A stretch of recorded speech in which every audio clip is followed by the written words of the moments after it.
After my father died and my mother becoming mentally ill, I moved to Harlem with my stepsister, where I was involved in gang and criminal activity, which landed me in prison, where I was transformed into one of the most notorious civil rights activists in history.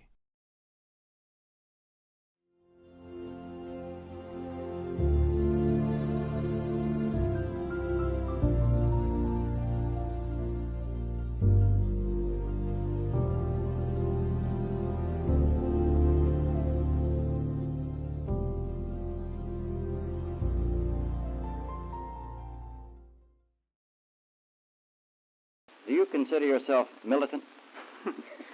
Well, I consider myself Malcolm.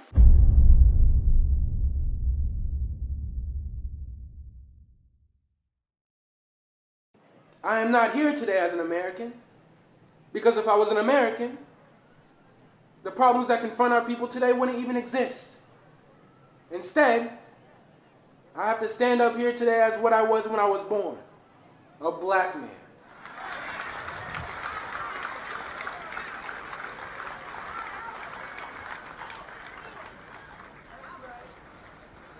I'll say it and I'll say it again. You've been took, you've been had, you've been hoodwinked, bamboozled, led astray, run amok. This is what he does. We didn't land on Plymouth Rock. Plymouth Rock landed on us. They send drugs down here to pacify us. They send alcohol down here to pacify us. They send poverty down here to pacify us. I'm telling it how it is.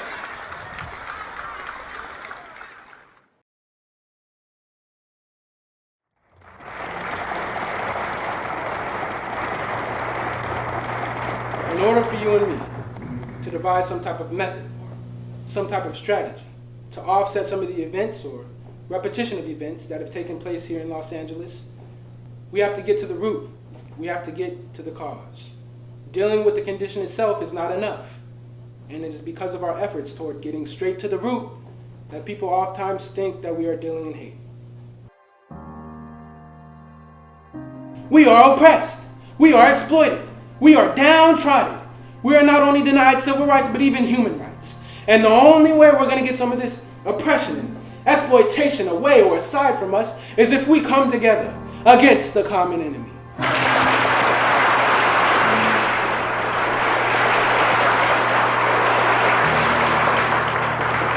Who taught you to hate the texture of your hair? Who taught you to hate the color of your skin? So much so that you bleach to get like the white man. Who taught you to hate yourself from the top of your head to the soles of your feet? Who taught you to hate your own kind? Who taught you to hate the race that you belong to? So much so that you don't even want to be around each other.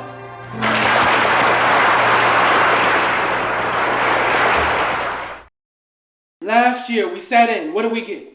We crawled in, what did we get? We even marched in, and what did we get? So 1964 threatens to be a very explosive year.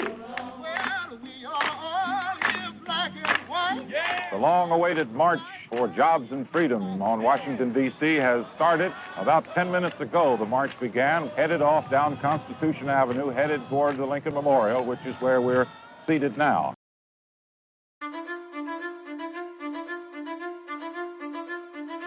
Would you mind telling me what your father's last name was?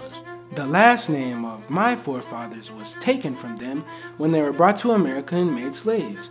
And then the name of the slave master was given, which we refuse. We reject that name today and attempts in order to... You mean you won't even tell me what your father's supposed last name was or gifted last name was? I never acknowledged it whatsoever.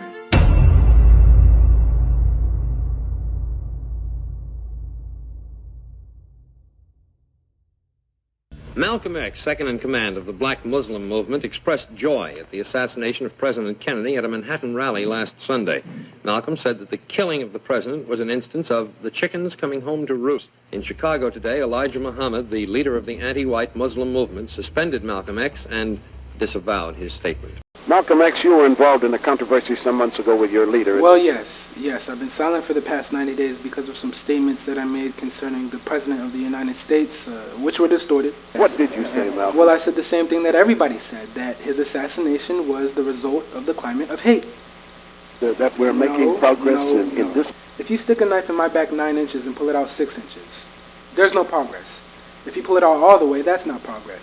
The progress is healing the wound that the blow made. And they haven't even begun to pull the knife out, much less heal the wound. They won't even admit the knife is there.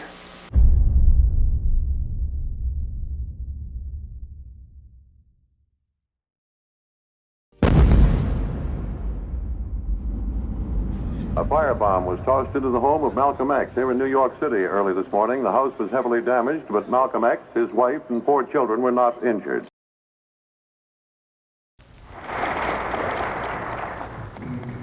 Now, they had tried to do it from the front and the back so that I couldn't get out.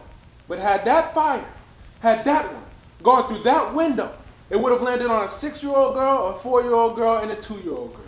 And I'm going to tell you, if it had done it, I'd taken my rifle and gone after anybody in sight.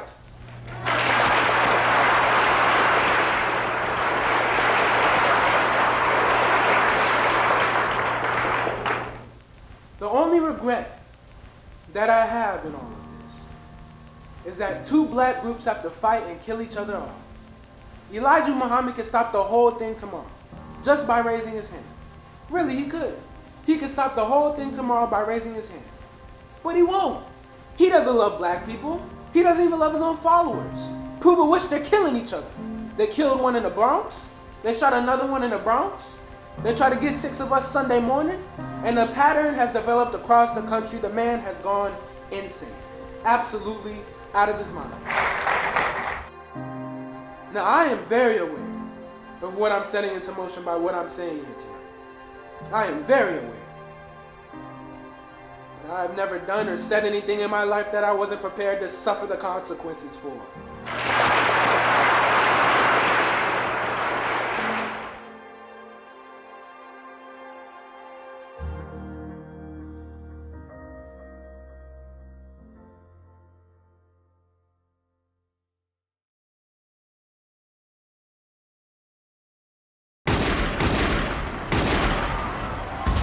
I am at the Audubon Ballroom. Pandemonium is the only word that I can use to describe the scene here.